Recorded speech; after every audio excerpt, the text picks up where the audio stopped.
Assalamualaikum warahmatullahi wabarakatuh. Hai teman-teman semuanya. Pada video kali ini kita akan membahas mengenai studi Al-Quran.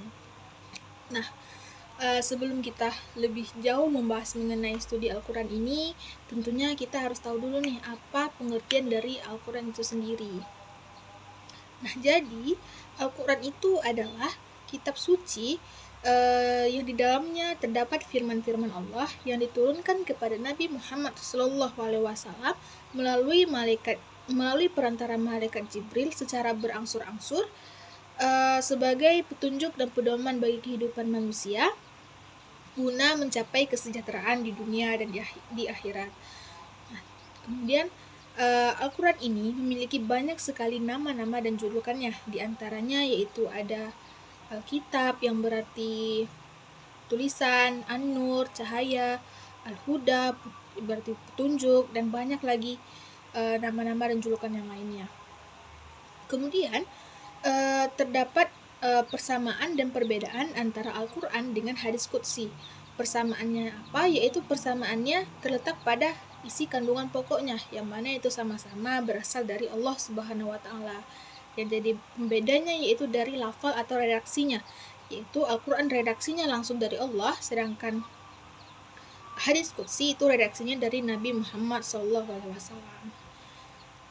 Kemudian dalam studi Al-Quran ini kita juga akan membahas mengenai nuzul Quran. Nuzul itu adalah berarti turunnya suatu benda dari tempat yang tinggi ke tempat yang rendah. Nah, artinya apa? Berarti Al-Quran itu diturunkan dari tempat yang paling tinggi ke tempat yang paling rendah. Kemudian ada tahapan-tahapan turunnya Al-Quran itu. Yang pertama, tahap pertama yaitu Al-Quran diturunkan atau ditempatkan di Lauhul Mahfuz.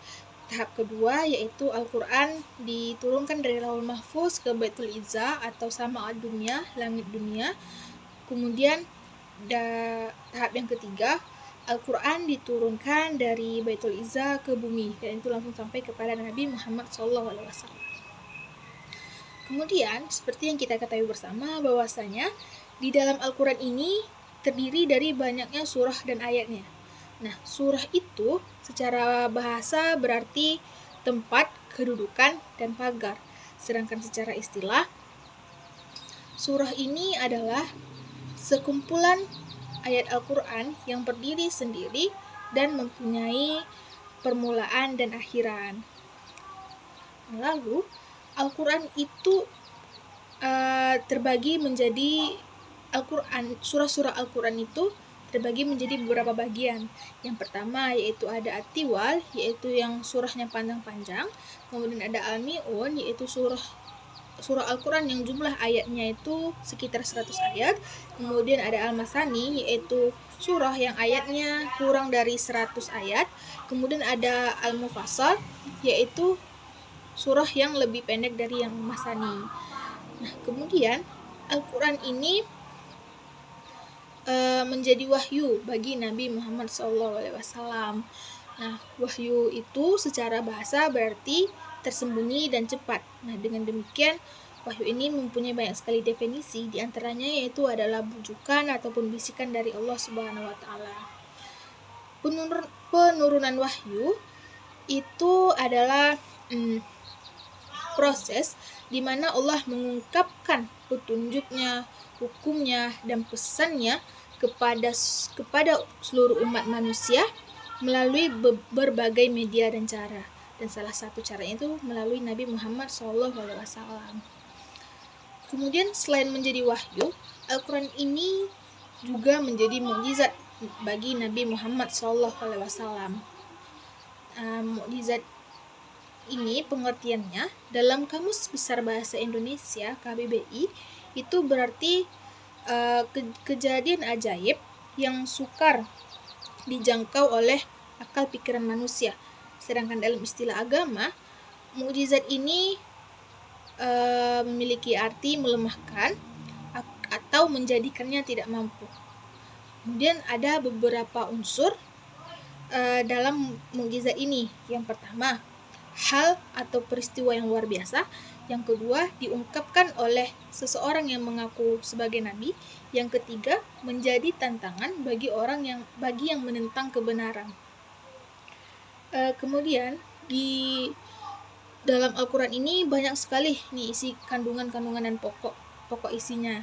Nah, apa saja yang dibahas di dalam Al-Quran ini? Di antaranya itu ada membahas mengenai akidah dan akhlak, membahas mengenai ibadah, mengenai hukum syariat, kemudian ada juga membahas mengenai wa'ad dan wa'id ataupun janji Allah. Kemudian ada juga membahas mengenai kisah-kisah para nabi ataupun kisah-kisah umat terdahulu. Kemudian ada membahas mengenai ilmu pengetahuan. Lalu kemudian di dalam studi Al-Quran ini kita juga akan ada membahas mengenai muhkam dan mutasyabih. Nah, muhkam ini adalah secara bahasa itu berarti mengokohkan atau memperkokoh. Sedangkan secara istilah, muhkam ini adalah mengkokohkan suatu perkataan dengan membedakan berita antara yang benar dengan yang salah dan urusan yang lurus dengan yang sesat. Kemudian ada mutasyabih. Mutasyabih itu secara bahasa berarti kesamaan atau kesesuaian. Sedangkan secara istilah, mutasyabih ini adalah kesamaan atau kesesuaian perkataan karena sebagiannya membetulkan sebagian yang lainnya. Nah, mutasyabih ini terbagi menjadi 3. Yang pertama yaitu mutasyabih yang tidak seorang pun dapat memberikan makna, tafsir dan takwil. Kemudian yang kedua, mutasyabih yang tidak dapat diberikan makna oleh seorang pun. Yang ketiga yaitu mutasyabih yang maknanya hanya diketahui oleh ulama khas. Kemudian di dalam studi hadis ini kita juga akan membahas mengenai mutlak dan muqayyad. Mutlak ini adalah suatu lafaz yang menunjukkan hakikat tanpa adanya qayyid atau pembatas. Sedangkan muqayyad itu adalah lafaz yang menunjukkan hakikat sesuatu yang dibatasi dengan suatu pembatas sehingga itu mempersempit keluasan maknanya.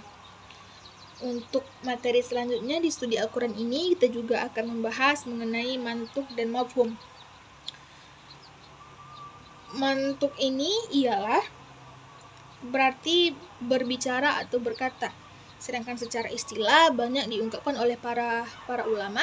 Di antaranya itu menurut Abdul Hamid Hakim di dalam kitabnya Mabadi Awaliyah, ia menyebutkan bahwasanya mantuk itu adalah mengambil pengertian dari lafaz yang diucapkan atau yang dituliskan. Kemudian mantuk ini terdiri dari 3 macam. Yang pertama yaitu mantuk nas, kedua mantuk zahir, kemudian ada juga mantuk muawwal. Kemudian ada mafhum. Mafhum ini berarti memahami atau yang dipahami. Sedangkan secara istilah, mafhum ini adalah mengambil suatu makna lafaz yang tidak disebutkan dalam lafaz tersebut. Kemudian mafhum ini terdiri dari 2 macam, yaitu ada mafhum mufawadah dan mukhallafah. Kemudian untuk materi selanjutnya yaitu mengenai ilmu munasabah. Nah, munasabah ini secara bahasa berarti al-muqarrabah, kedekatan, al-musyakalah, keserupaan. Sedangkan secara istilah banyak diungkapkan oleh para ulama, yaitu salah satunya menurut Az-Zarkashi yang menyatakan bahwa munasabah adalah suatu perkara yang dapat diterima oleh akal. Nah, tatkala dihadapkan kepada akal, maka akal dapat langsung menerimanya dan memahaminya.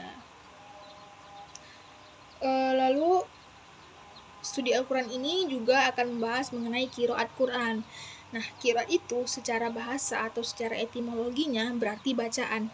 Sedangkan secara istilah, qiraat Al-Quran ini adalah salah satu cara membaca Al-Quran yang sesuai dengan kaedah-kaedah bahasa Arab dan sanadnya mutawatir serta cocok dengan salah satu dari beberapa mushaf Utsman.